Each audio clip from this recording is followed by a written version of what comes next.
Thanks for coming all this way. Yeah. Well, it's like 5. Well, this location's 5 minutes away. The last one was about 8, so. Yeah. So it's all good. Did you walk? Did you drive? No, I drove. Okay, good. I'm like, if you're like just running around downtown. No. I ended up right beside radio school, which is like my aunt's house. I was like, oh, this is an interesting location. First. Okay.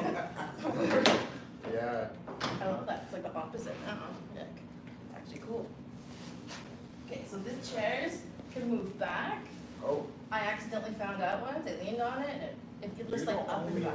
That's ever happened to. Oh, wow. What? That's never happened to you? It was just me like the first time. I was like, Yeah, it only happened to me after I saw it happen to you. you're like, oh, so it does happen. I love that. And I love that you made a little document. That was really helpful. I'm Yeah. super an unprepared person. All good. So I tried to print it didn't work. So I'm like, I'm gonna make little notes. Right down. Okay, sounds good. Sounds good. So I hope it's super chill. We can Yeah. talk about all the things. Is it okay if I sit this far back? Will you hate me? We'll see. Okay. I don't know if I will hate you yet. As long as you're honest about it. I mean, have I ever not been honest with you? That's true. You're very honest. person. Okay. Okay, so the points. I'll set you up. Remind me your name again? Isaiah. Isaiah. Yeah. Guess how old Isaiah is? Isaiah, don't say it. I'm gonna say about 25, 26. Oh, close. 24. It is for 24. Yeah. Alright. When was your birthday? May 12th. Aww. Yeah. Okay, well, happy birthday to you and me, because mine's a 15. So we're both Taurus. That's I think we right. talked- Yeah. That's right. Yes. Well, we Okay. both missed each other, so I don't feel bad. Yeah, I'm like, oh shit, I didn't say. Actually, I think he might have commented on something. or Maybe. He might have said happy birthday. Shit, I'm Right. sorry. It's okay. It's all good. I didn't. Pillows, no pillows. Do you care? I'm okay. I Whatever. ask people because some people don't like them. That's fair. Because you don't want it, right? No, like he's actually like athletic, so it might be a Might good kind of guy. work. Yeah. Yeah. Kinda work. Yeah. It's cool. Yeah. Kind of athletic. It's like me and Johnny's like, no, not you. That's not for you. That's not what I said at all. You said it with your face. No, I didn't. I'm sorry. Nick, are we talking about that? You know, projecting? Yeah. I go to therapy too. I know the language. I didn't have you. We didn't have a podcast episode with you. Daniel, tell me the truth about everything. You will. I know the language. Yeah. I love it. Isaiah, so the thing. Like, hello, you are Isaiah. So my first vibe is I want to tell how we met. Yeah. That's a great story. Because I literally just like randomly attacked you outside an airport. Airport. Yeah. I forgot. I'm like, how did we meet? Yeah. Oh yeah. Meet. Pull these questions I gave you. I'm like, fella, I gave you these dumb questions. No, I, Didn't write you them know what I down. actually used? I used AI to make those I know questions. you did. And then just changed them up. Yeah. It was good though. I mean, it was good. It's like It was good. it was helpful to know, like, yeah, the vibe. We get into it, but yeah, super Yeah. cash, Chill. super chill. I mean, I could look at my phone. I'm just Just talking to the mic for now. talking with you.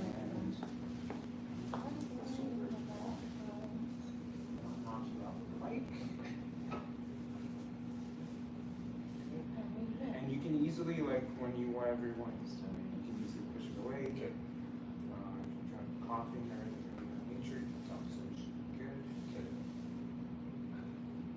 Don't forget that all of this is here in a second. Okay.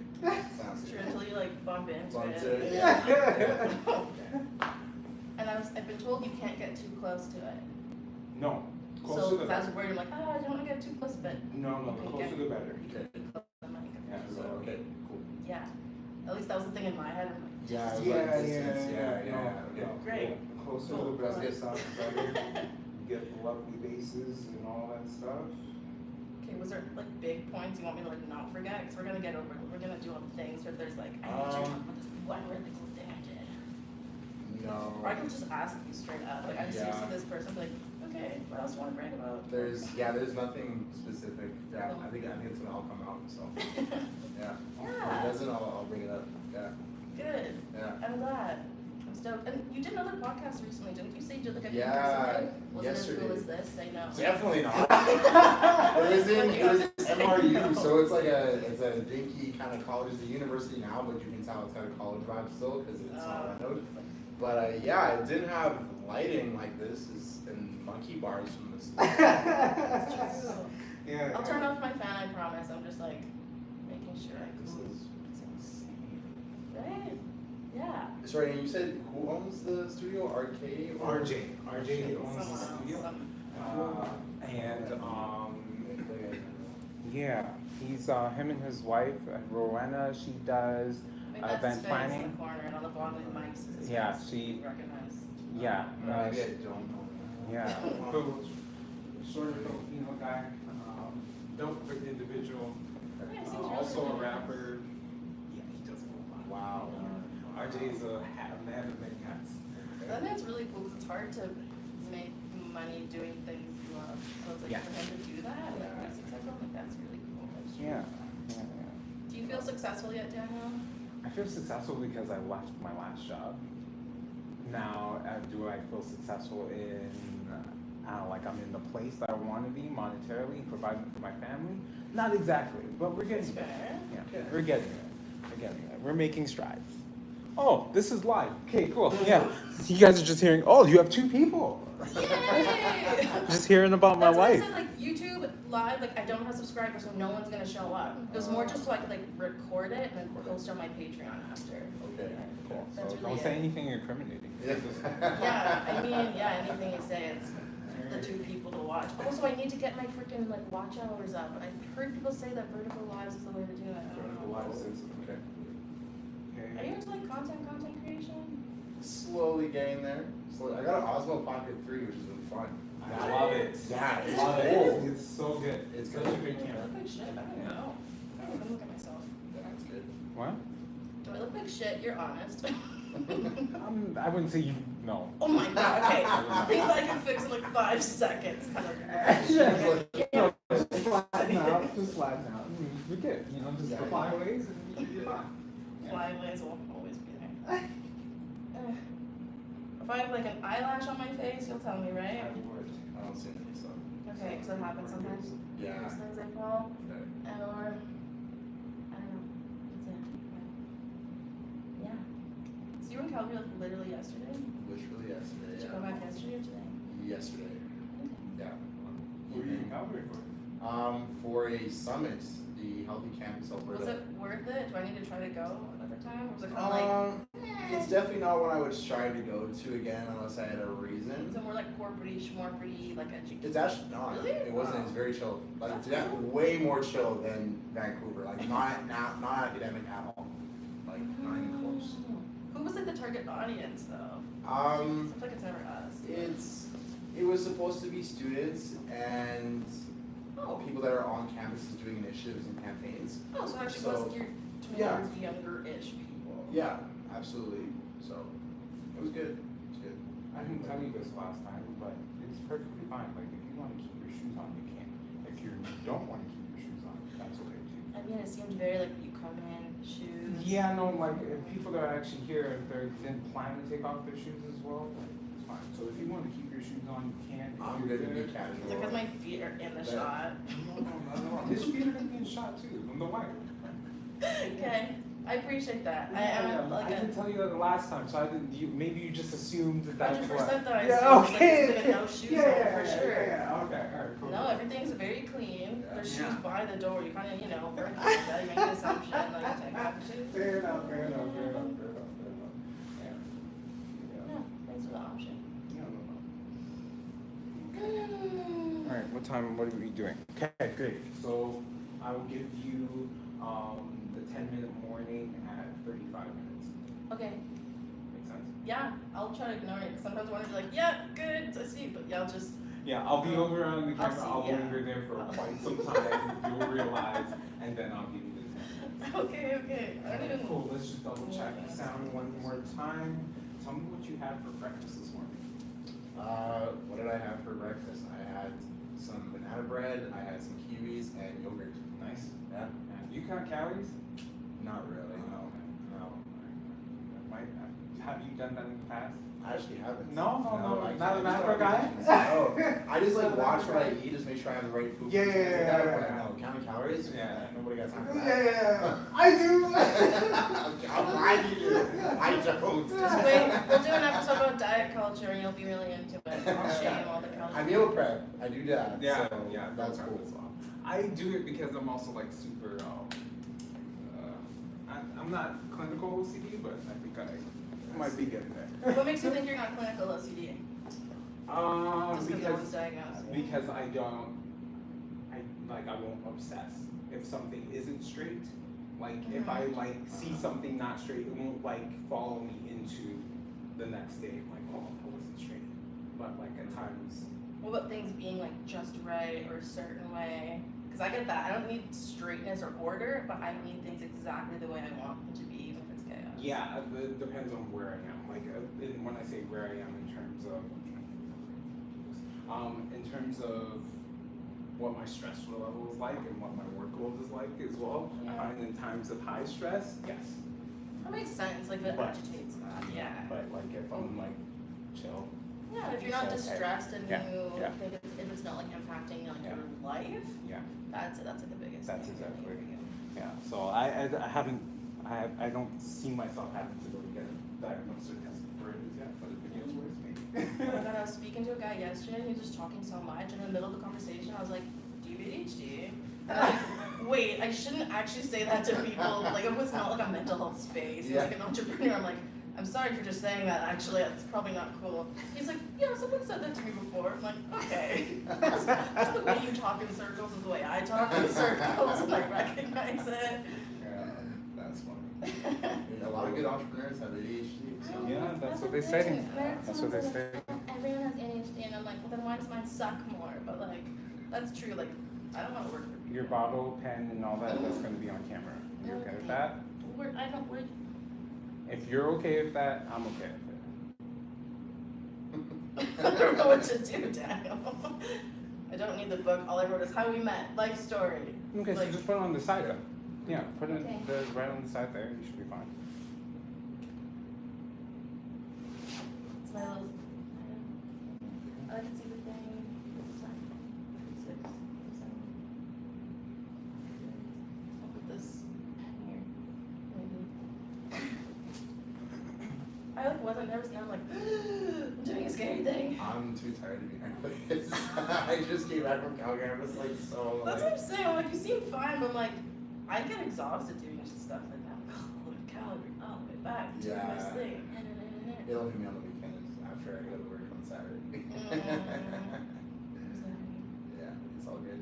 It's actually fun. Work design and work. I get to go swimming at the rec, go do fun stuff. It's just like playing. Yeah. Oh my god, yesterday I saw, I did Green Shack. Are you from Edmonton? Yeah. Okay. I did Green Shack like a few years ago, and then yesterday I saw one of my Green Shack kids like out in the wild, and she's like grown up, and I was like, yeah, she did a good job. I was like, As a job. literally, I was like, Good your job. your son is a shitty little kid I used to hang out with and Yeah. yell at. Yeah. You're a real person. Oh my Oh. god. Yeah.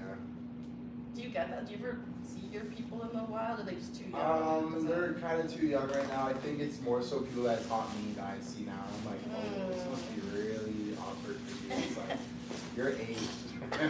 You have aged. Yeah, you're old. Yeah. Yeah. Well, the last event I did for Metro Athletics, there was like teachers and coaches that I knew, and then it's just weird. I was like, you coached me in high school, or you taught me in high school. And it's like, I'm 24 now and married, and it's like, what? That's crazy. Yeah. Oh my god, can we talk about your marriage? I don't. You Yeah. talked about. I'm like, When did you get married? Last year, July 12th, so we're almost at 1 year. ah, Yeah. cute. So there's so many interesting things right now. My birthday's July 12th, first off. Oh, Yeah. okay. And I also got married at 23. Oh, okay. There you go. There you go.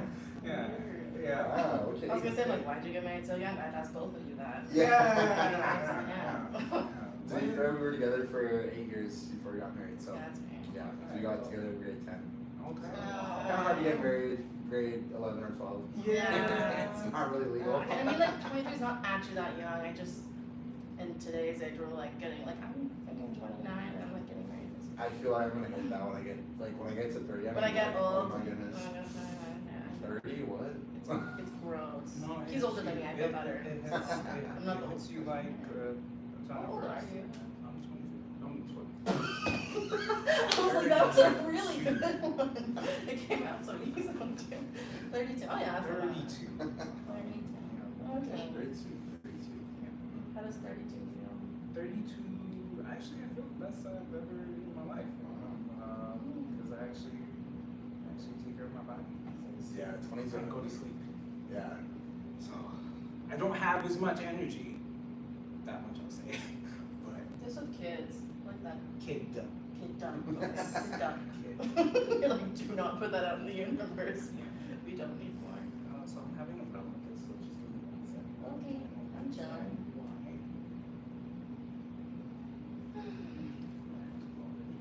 So what's the podcast yesterday? Yesterday's podcast, it was kind of like a makeshift podcast.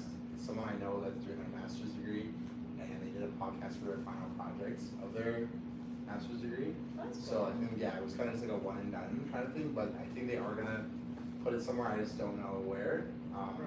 Whether it's David Jones, I'll definitely be sharing it with the people that are closest to me, in that space, so maybe hear it and give me feedback. So, Feedback. Feedback on what? I'm like, I don't want feedback on anything. yeah, man, feedback is tough and it's like, especially speaking, I know I need it, but man, when it comes, it sometimes really hurts.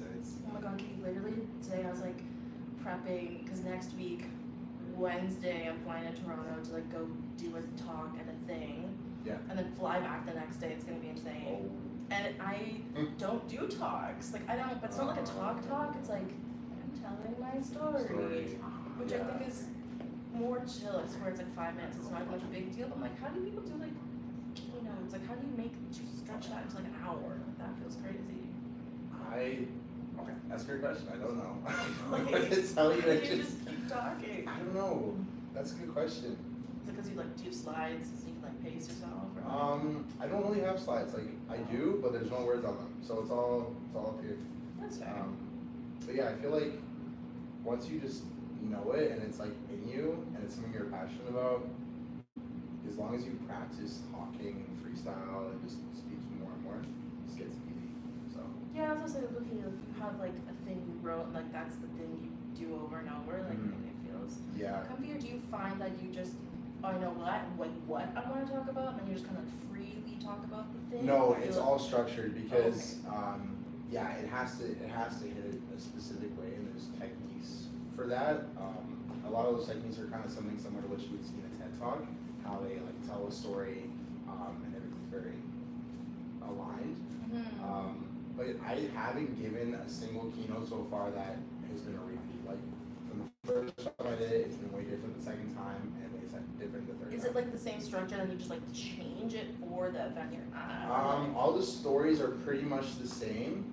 I've added one for these last two, but the message is still the same. It's just kind of more so the structure, I guess, would be different. So Because I was thinking, like, yeah, is it the same story over and over? Do you have different stories for different crowds? Like, you know, I'm very mental health, but I could also talk about like body image. And it's just like, yeah, like who are you really talking to? yeah, that's interesting because I've just learned that you don't really need to change the story. You don't need a different story. You just gotta tell it differently.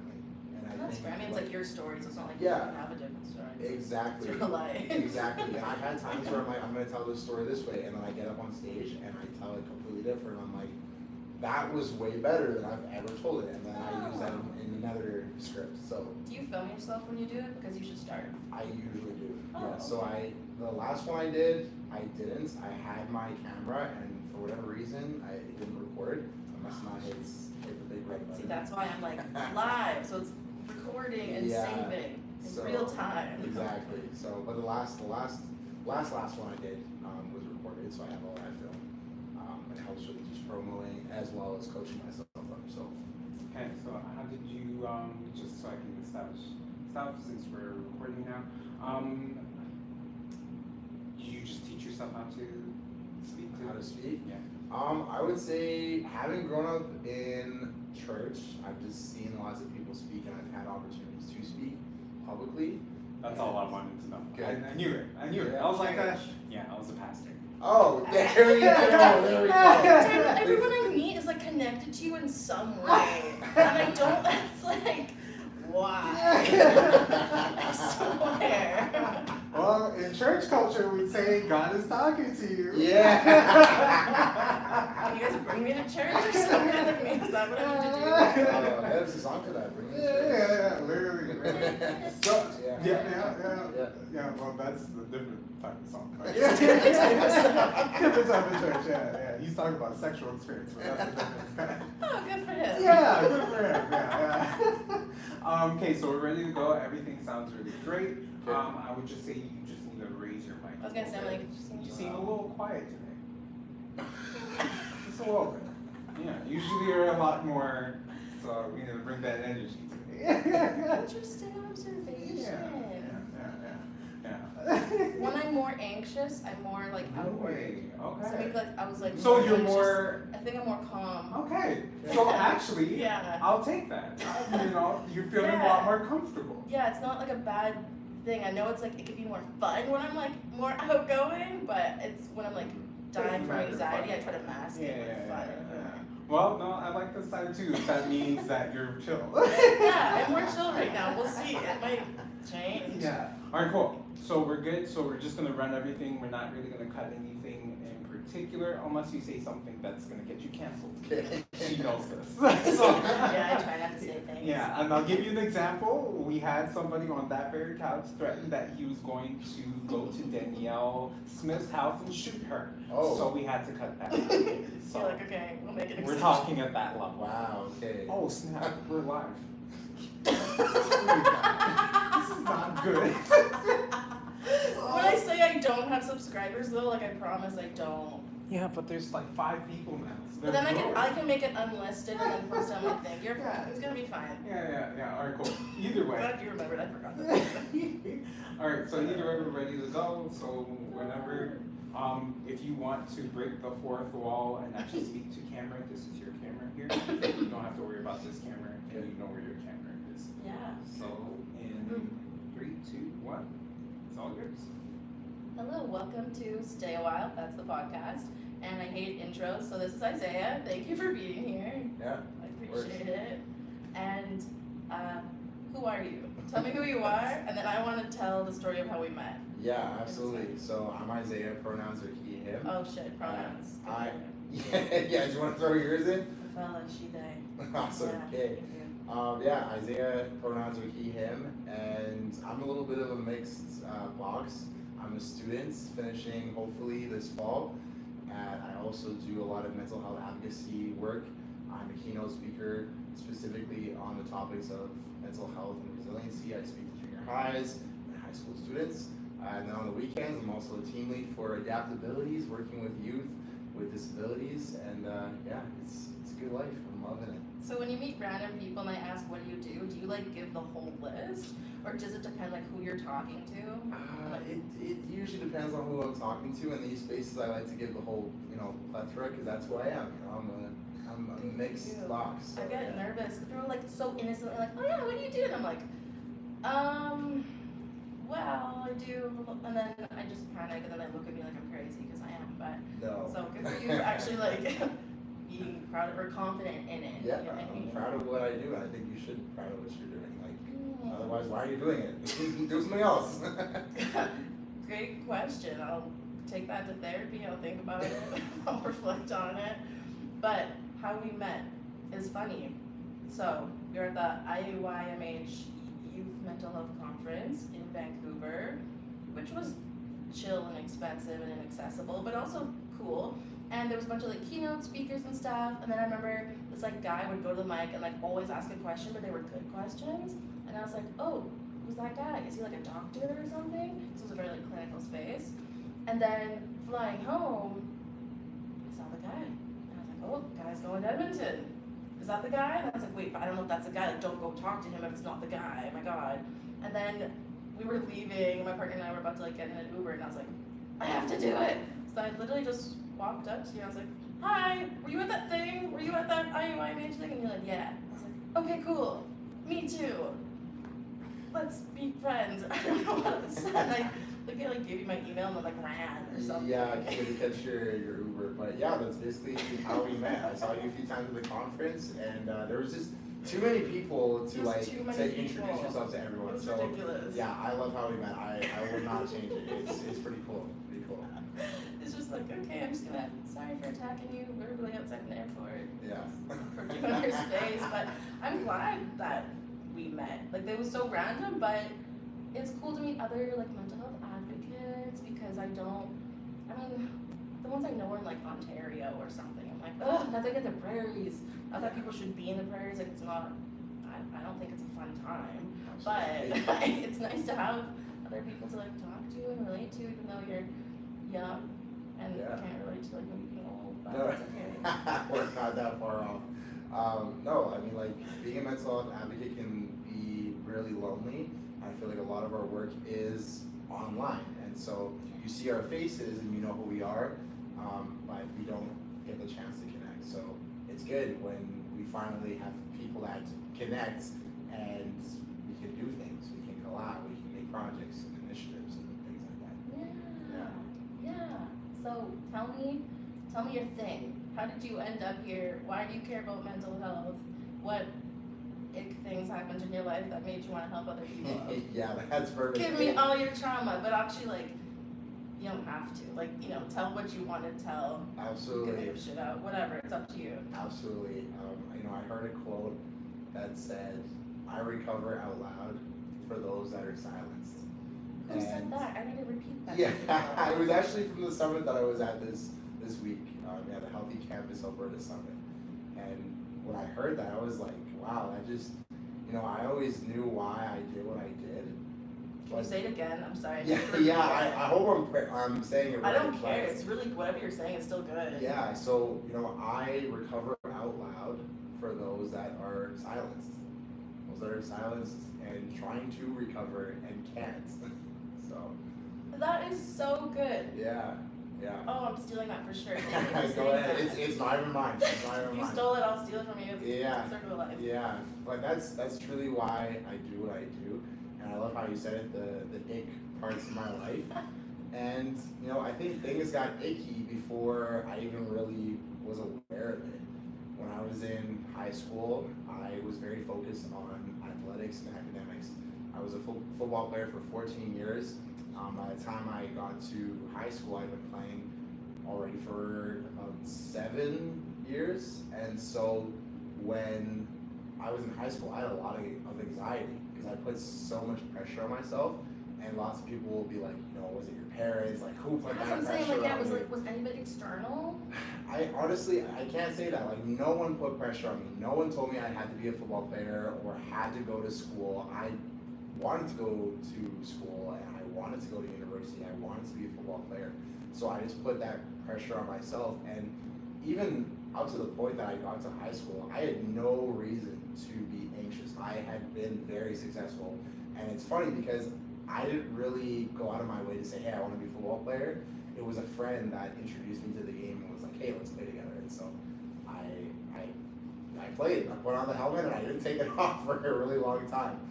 But when I left high school is when everything blew up. So I got an offer in 2019 from the University of Alberta, from Chris Morris himself, who is now the president of the Elks. I just love saying that because I know that guy. It's a proud connection I have in my life. And it was my one and only offer. I almost quit coming out of high school. I just didn't think I wanted to continue. But I did. I signed on that dotted line. And 2 months into the season, I got a concussion. And concussions are different for everyone. Mine was bizarre. Like, I've never experienced something like this in my life. So, got a concussion on the Saturday, and then felt totally fine. I got hit. I know exactly what hit it was, but felt completely fine after. Sunday rolls around, didn't really feel anything. Monday, I go to class, I'm in math, and I mean, math is already confusing as it is, but I was in a different universe. I was confused. I was totally out of my body, kind of having that out of body experience. And I remember like not knowing what was happening around me and anything like that. Somehow I walked myself to the hospital and they asked me for my phone number and address. I couldn't tell them any of that because I couldn't remember it. But long story short, after I got the help, I realized, oh, this is concussion.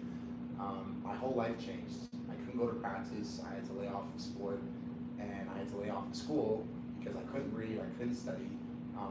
That took a huge toll, not just on my mental health, but on my grades. I was like nearly flunking out, and that rocked my world because for the first time, the two things I cared about the most were taken away from me: sports and school. And I was just left in that silence. Like I was just left to think my own thoughts, which is not so scary now, but at the time it was like I was dealing with a lot of anxiety, and so I didn't tell anyone. I didn't tell my mom, I didn't tell my dad, I didn't tell my coaches, I didn't really have any close friends to tell, and I suffered in silence. And I suffered in silence for about 2 months, and then it changed again. I was feeling depressed like I've never felt before. And a couple weeks later, I remember walking to class. It's like -40, it's snowing, and I remember looking down at the ground and thinking, I don't want to live anymore. And that's when that wake-up call hit me. I had never said those words to myself. I never felt like that in my life. And that was my reason to finally speak about what I was going through, because I was desperate. Everyone goes through suicidal ideation differently, but for me it was like, I know what I'm feeling and I'm not gonna let it take me over. Like I just refuse. I'm gonna die trying, like no pun intended. Like I'm gonna do everything I possibly can. And I found someone that I trusted. Funny enough, it was the president of the athletics board, which sounds scary. Like, why would you walk into this grand office and tell this person all this stuff that's happening to you? And the answer is I was desperate. Like, that's how desperate I was. I didn't want to tell anyone that was too close to me, and I felt like perfect distance, someone that understands sports enough that, would care about me, but not too close, perfect. So I told him and got referred to my first therapist, and that was the beginning of what I thought was going to be the end, and it wasn't. For the next 5 years, I developed severe anxiety. I've never been clinically diagnosed, but I would have anxiety attacks to the point where, it's not like just hyperventilating and sweating and racing thoughts. I would literally faint, like unconscious, faint on the ground. And it would, I've fainted probably over dozens of times. I've fainted in my car, I've fainted on the field. I have film of it. Like, if anyone ever wanted to be like, hey, I don't believe you, I can pull up the film. Who would say like, oh, I don't believe you? I mean, that's yeah, crazy, but of course, but that's how real it was in my life. Like, it was just everywhere. Like, anywhere I was in my life, I was like, oh, I fainted over there. Oh, that happened over there. That happened over there. And it was all because of my anxiety. was it like situational, like when your anxiety got so high? Yeah. That you faint? Or was it just kind of like you always have anxieties, like fainting would anything happen? I would say it's situational, and it took me a while to figure that out. And I guess what it was really situated around was athletics. I remember driving in my car, and before I hopped in my car, totally fine. I'm about to go to practice, everything's cool. And I'm driving in my car, and then all of a sudden, out of nowhere, I'm just freaking out. And it's just getting worse and worse and worse as I get closer to the field. And before you know it, I'm walking to the facility, and instead of going, right to my meetings, I take a left to the athletics trainer and be like, yo, I don't know what's happening to me right now. I need help now. So there I am, sitting in the athletics, clinic, doing deep breaths and trying to calm myself down. And yeah, that was the first time I fainted. It was crazy. I didn't know what happened. And that happened over and over and over again, and it always seemed to be around sports. Funny enough though, I never had anxiety on game days. Game days, totally fine. I was ready, I was in the zone. But when it came to practice or meetings or just couldn't do it. Couldn't do it. So yeah, that happened for a good 4 or 5 years. 4 or 5 years of fainting. Yes. And Yes. you and your family were like, this is fine. Well, I mean, I think by That's not really judgmental. No. I take that back. You're like, okay, you just kind of like, this is happening for 4 to 5 Yeah, years. well, like, okay. that, I mean, at that point it was hard to hide from my family. Like my partner knew and my mom knew, and they knew it was my anxiety, but like they were learning just as much as I was. I didn't know anything about mental health. It's the reason why I got so like avid about it. It's the reason why I joined Jack.org and became a speaker and all those things and talked to youth about mental health, because I was like, if I didn't know about it, how many other people don't know about it? So yeah, I just started speaking about it, and you know, it's, you know, as much as it was like I was doing something to impact someone else's life that may be struggling, I was also healing. Like talking about it was my therapy. I'd been to therapists, yes it worked, I'd been on and off the medication, but talking about it, it's the reason why I can like sit on this couch and like talk about it like it's just normal, because I've done it so many times, and there's absolutely no shame in it, because it is what it is. Like why would I lie about what's happened to me? Why would I pretend like it didn't happen? Like it's impacted so much my life, and it's not just negatively impacted my life, it's positively impacted my life. Like the connections that I've made, the skills that I've learned emotionally, like emotional intelligence, like those are tough skills that, yeah, I learned them the hard way, but hey, I learned them, and I'm super, super grateful for them. So yeah, just to like, I guess, wrap up the story, I've been telling my story like this. So October 31st was the last day, or October 31st of 2023 more specifically, was the last day I was an athlete. And November 1st, 2023, I got really lost. I was absolutely lost. And the reason why I say I was lost is because for the first time on that November 1st, I could no longer walk up to someone and say, hey, my name is Isaiah, I play for because I wasn't an athlete. My whole identity was wrapped up in athletics. I've been an athlete for 14 years.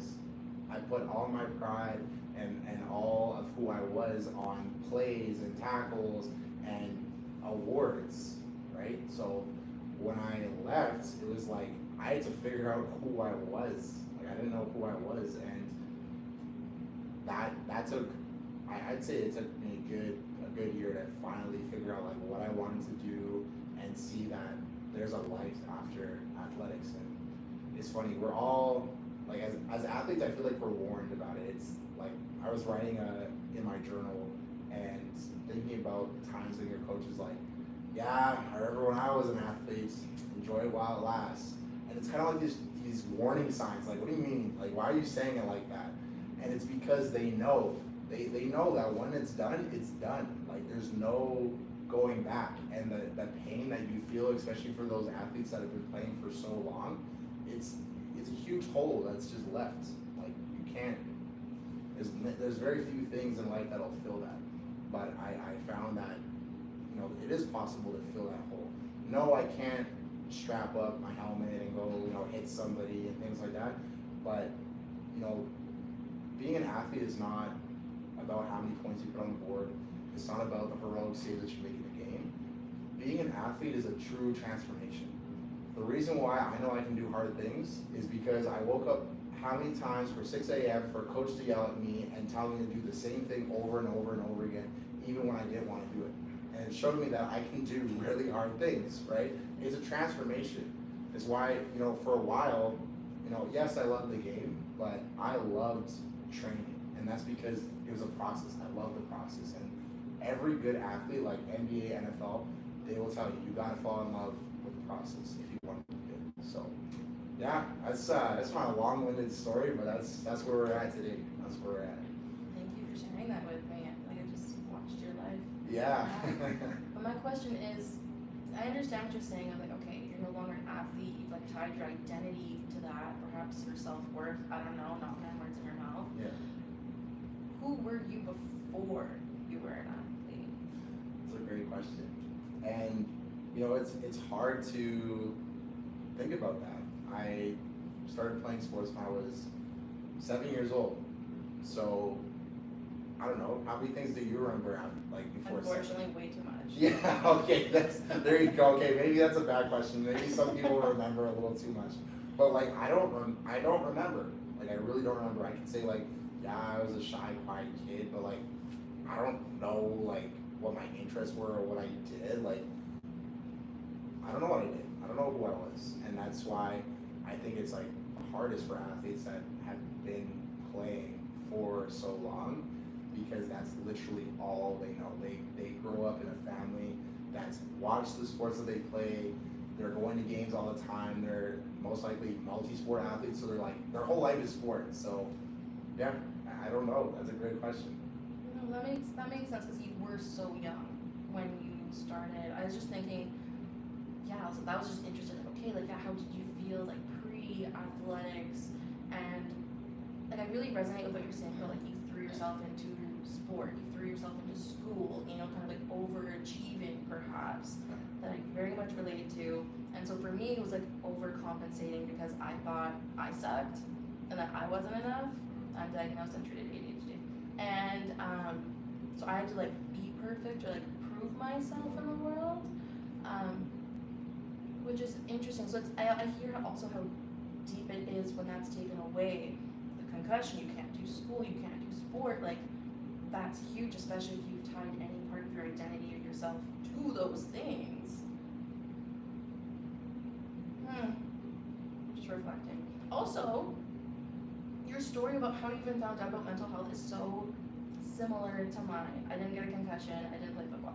But the whole like physical symptom thing, and you're like, what the hell is wrong with me? Yeah. Like, did you have to go to a bunch of doctors and be like, what's happening? Or do you know, like, oh, this is anxiety from like the get-go? Good question. I think the beginning was more so my symptoms were depressive, so I knew it was depression. Yeah, I would say to reiterate, the anxiety really came after COVID, and I know lots of people are gonna be like, well, duh, it happened after COVID.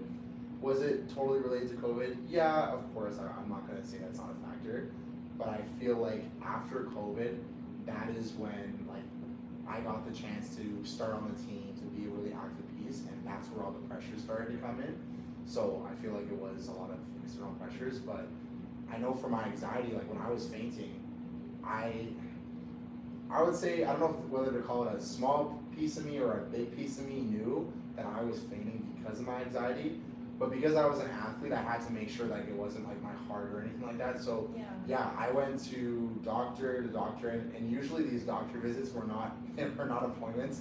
They were ambulance visits because I would faint, and then it's like, hey, well, this is the perfect time to That's check a out good what's way to going get on. in nice and fast. Yeah, Right. so, but yeah, I've done like 24-hour ECGs and like trying to figure out if my heart had any issues, and yeah, my heart was fine.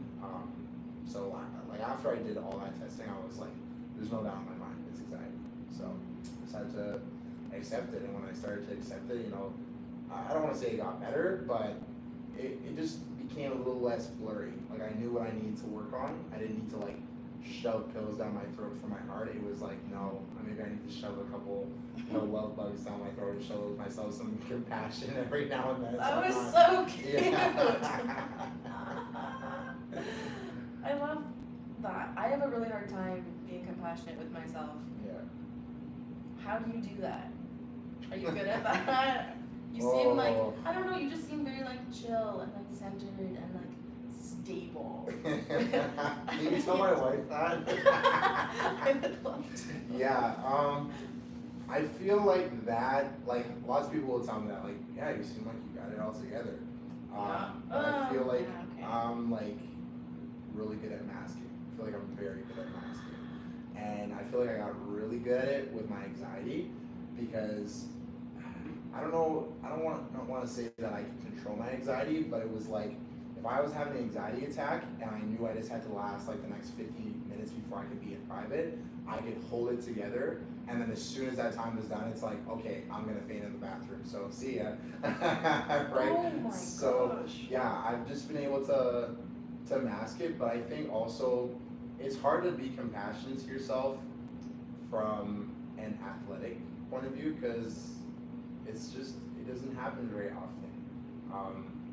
it's hard to tell yourself, hey, give yourself some rest, because you can't rest in practice. You can't rest when you have physical demands on your body and when coaches have expectations of you. So I feel like compassion is still something that I struggle with even today, and I find it's, for an example, like when I still work out a lot. Like I work out like 6 days a week, and it's hard for me to say to myself, hey, like you're not feeling well today. It's okay. You don't have to go. No one's gonna yell at you. You're not getting cut from any team because you're not on a team anymore. So yeah, it's still hard, and I think it will always be hard. Like I don't think I'll get to a place where it's like, yeah, it's easy just to love myself, because there's always gonna be that drive in me to push myself, and I wouldn't want to lose that, right? Because that's why I get up in the morning. Like I drive, like I grind, I put in the work, and I love it. But I think it's finding that balance. I think that's what I think is possible, finding a balance between pushing yourself but also being compassionate.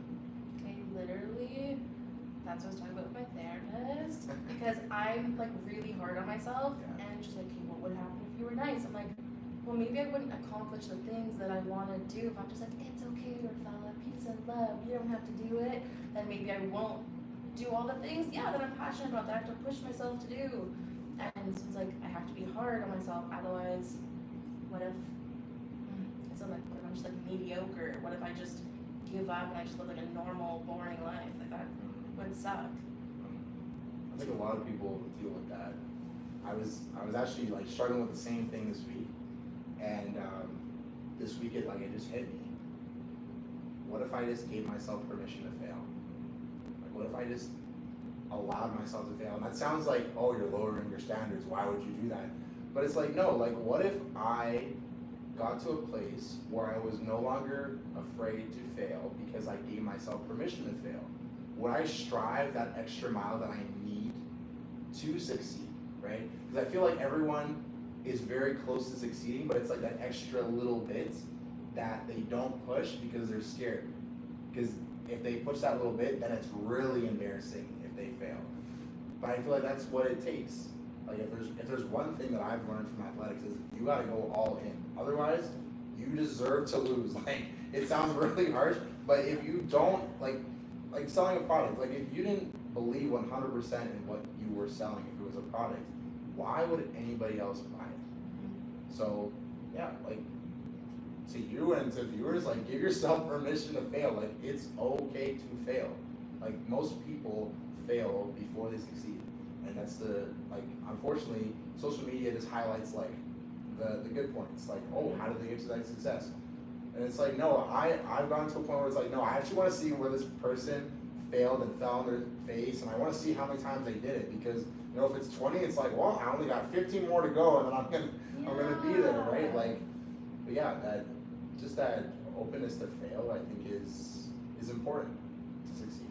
Oh my god, failure's not been my friend. Yeah. But like even at work, failures, I'm like, it feels like permanent. You failed, like game over, it's done. But it's like, okay, but failure isn't permanent. It's like, oh, that one thing didn't work out. Is that technically failure, or is that just me adapting and learning? And I agree, the social media thing, even me trying to be like a content creator, you see these people like millions of followers, and you're like, I suck. Look at them doing all the things. I am the worst. Yeah. And lately, rejection's been a really big part of my life, so I tie that with failure. I tried to start posting my rejection letters because I was like, this sucks. First of all, I don't like misery loves company. I want other people to like about it with me.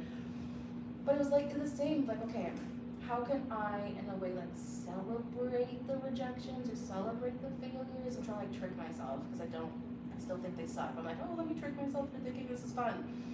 Someone said that they had a friend that like counted their failures or rejections and said, okay, I need to get like 10 rejections every month. Like that's the goal. Yeah. And I was like, oh my god. Like that's like life altering. Because then like you put yourself out there more, like even apply for things you know you're not gonna get into, but at least you're trying. And so I tried to go into that mentality, like, yeah, rejections. I got like 5. I'm like, I'm done. This is too much. I don't want you more. Thank you so much. Yeah, no, I totally get that, and I think for me, the difference is it's not about winning or losing, it's about winning and learning. Someone told me that the only L's you can ever take in life is learning, and that was like, wow, right? You have a lot of like good one-liners. Yeah. God, I need to write all this down. Yeah, well, that's what I do. Like, that's what I do. I write them down because you'll forget them. So, but yeah, like when you turn, like more specifically, like there's that mentality where you can turn rejection into kind of a game that's like, okay, I'm gonna try and get rejected like 10 times this month. But then there's a difference between people that just get rejected and those that actually go back and critically like analyze their rejection of like, don't just say, oh, they rejected me because it's me. No, like, why, right? So if you put out a video and this one only gets like 10 views and there's another one that gets 100, well, why is there that difference, right? When you start thinking about it critically, then it doesn't feel so much of like a negative experience because it's like you have control. And I feel like when you get rejected, it's like, well, what else am I supposed to do? Like, I'm just gonna be a failure, and it's like, no, like you can learn so much from that so that the next time you try, yeah, let's be honest, you may fail again. But there's a better chance that you don't, right? So I think it's like having that difference in mindset. Rejection is just like, it's learning. It's a learning opportunity. It's learning. And I even love what you said about like, you have to push yourself like all the way. Because I'm terrified. I'm like, I'm gonna do the thing. And then I'm like, people are gonna judge me, like this is awkward. If I go even harder, and then people are like, oh my god, like you ran straight into that brick wall. That's so, but you know, it's like I'm confidently doing this thing. I'm confidently failing, but I know that's what I need to do. Or I think there's a part of it is like, what if I gave it my all and that still wasn't good enough?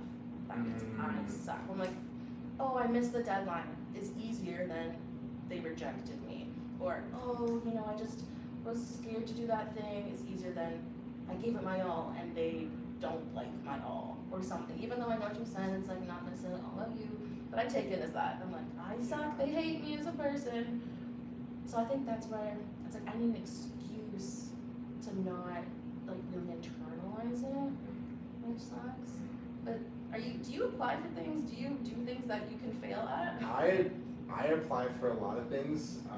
The thing that I'm really like addicted to now is physical challenges. So I just pledged like on Wednesday that I'm gonna run 400 kilometers by the time September 16th hits. I have it written down. Why? So there's a guy right now running across the country, like very similar to Terry Fox, but he's doing it for mental health. So it's like 7,500 or 1,000, can't remember which one it is, kilometers across the country. And I'm like, that's crazy. But attached to what he's doing, there's an in-motion challenge, and the challenge is to move for 75 days. Or challenge yourself to run or walk a certain distance. So I was like, why don't I just do both? Why don't I move for 75 days? Because I'm gonna be moving for 75 days anyways if I'm working out and running. So I'm like, I'll pledge to that too. But I was like, you know, that doesn't really like scare me to move for 75 days. Like I've been an athlete, moving for 75 days is not scary. 400 kilometers scares me to death. And it's that aspect that I'm addicted to because I love proving to myself that I can do hard things. And I feel like it's the reason why every time when something doesn't go to plan, it's like, oh, it's fine, it's okay. Because like, I've challenged myself so many times and I know what I'm capable of doing. I know where I need to work on. And I feel like that's a big thing, like people don't know where they need to work on, and so they just sit there and like, oh, I'm not good enough. It's like, okay, you're not good enough, but why aren't you good enough, right? So that's just how I take it. It's my perspective. See, even like just listening to you, do seem very, like sure of yourself, and like, yeah, it's okay to fail. I can do hard things. You seem so, I don't know, chill. But then you say it's so much is masking. So how much do you mask even now? Ooh, that's a good question. I mean, how do you unmask? Yeah. I'll say right now, I'm pretty good. I am pretty good. I'm not masking. I promise right now. You are like normal. Yeah, no. I definitely am normal. I I say try. that because I'm not normal. I just want to clarify. No, no. You're like, oh my god, you're like a normal human. Normal Can't is, relate. is I could go into that, but I'm not going to. Normal is a whole abstract thought, but no. In terms of masking, no, I still have like really bad days, 100%. I think what the difference is I'm just quicker at bouncing back. Because there'd be lots of times where I would get down and I'd be down for a really long time, and now it's like I still allow myself to be down because I never think that you should just like it's not about bouncing back or bouncing back quickly because that's not the point. I think it's more so like learning from when you're down, and it just becomes less of a challenge each time. I think that's what I've been able to do. But yeah, like I don't know. I still mask. That's I guess my answer is I still mask. Like I'm Yeah, and I don't want to blame you for that. No. Like, how dare you mask? I mean, No. it is protective. No, it's right? protective. It's how I- we get through the world. Exactly. Sometimes. It's a normal aspect. I think it's just don't mask. Like I think that's the other thing too. Like people mask to themselves too. Like when you're at home and you look at yourself in the mirror and you want to cry, just cry. Like why would you hold back tears? Like it's okay. Like just cry.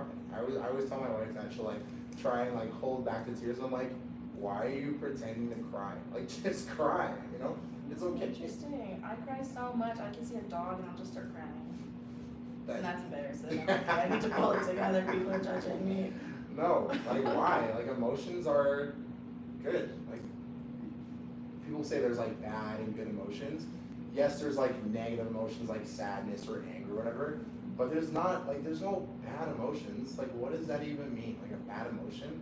So you're telling me if I'm angry at somebody because someone slapped me across the face, I shouldn't be angry? Like that doesn't make sense. You have emotions for a reason, right? Yeah, I've heard Like, people say it's- that anger is actually so good because it means it's like your sense of like justice. Like Yeah.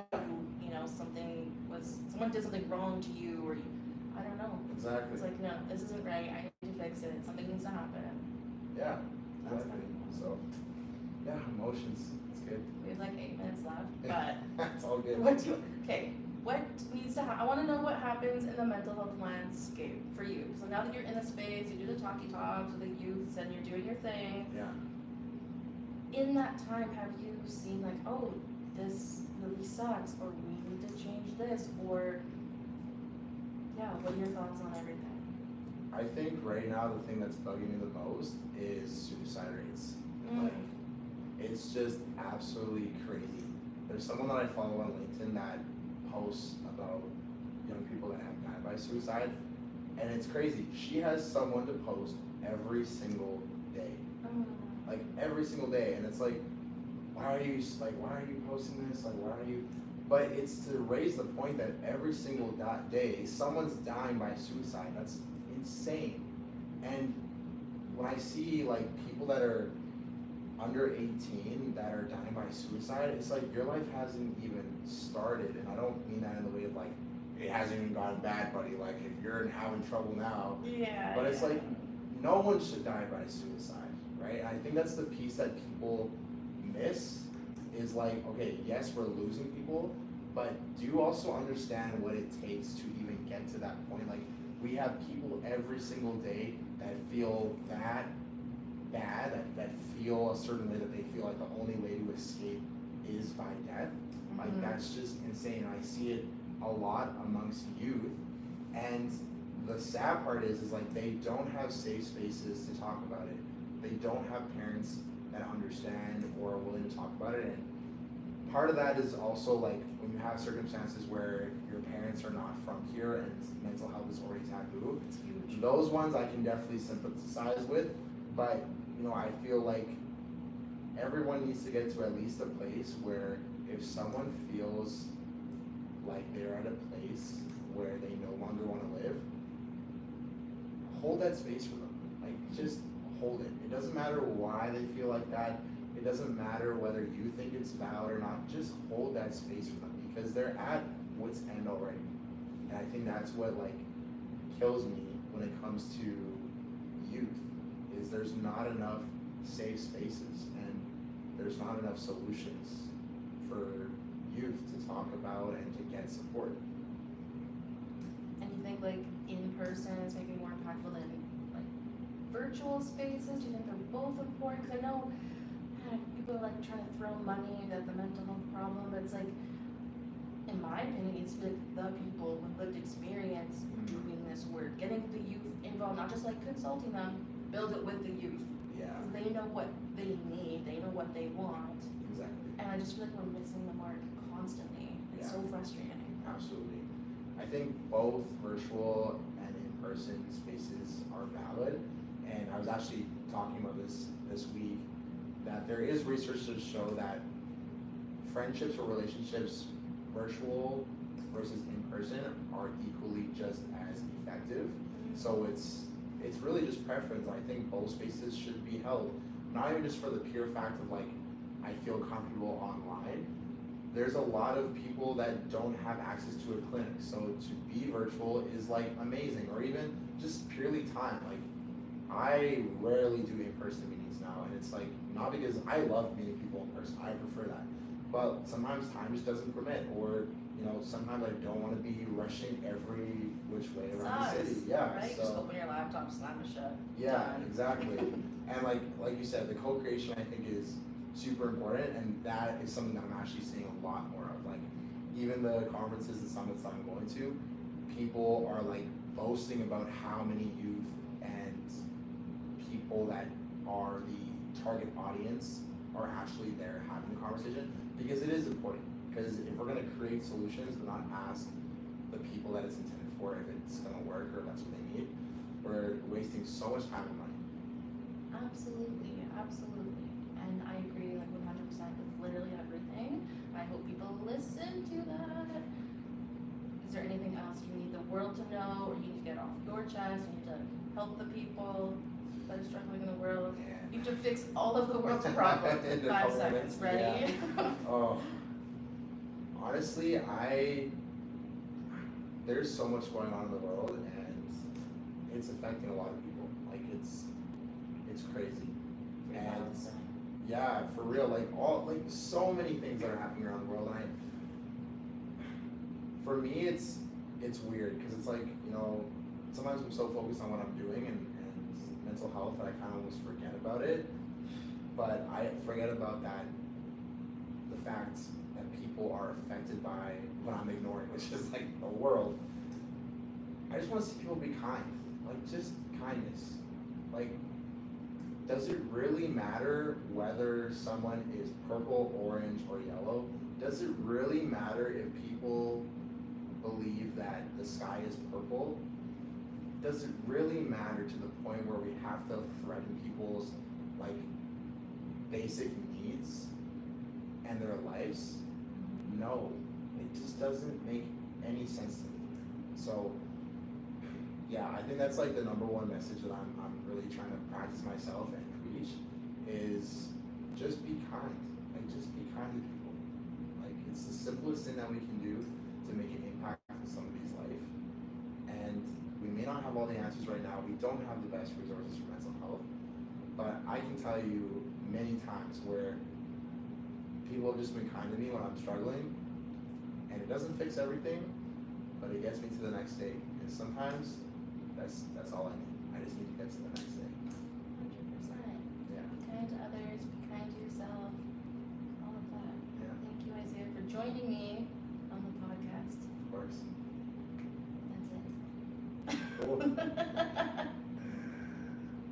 That's 45 minutes. Right. Awesome. That's Seriously, perfect. yeah, thank You you. killed It's it. awesome. That's Oh, thank you. Yeah, that was good. That was fun. Yeah. Yeah. See, like that's the vibe I want. It's just like, you can chill, you can hang, you can do your thing. Yeah. You can come back anytime. Yeah. Okay. Yeah, I would love to like bring like a couple people into the discussion and everything. Just like, I'm gonna get rid of this mic. Document right Yeah, here. like just have a full conversation. 'Cause I feel like there's people that want to have a conversation. Can we do that? I mean, you're allowed to like do your own thing. I don't have to be a part of it. But if you're willing, we can have people and have like real talks. Yeah, I'd have to just find the When we right stop people. this? Oh yeah, you can do that. Oh, Thank okay. you, gracias. Alright, bye everyone. Bye, 2 people. Oh, there's 0 now. But... Oh, see.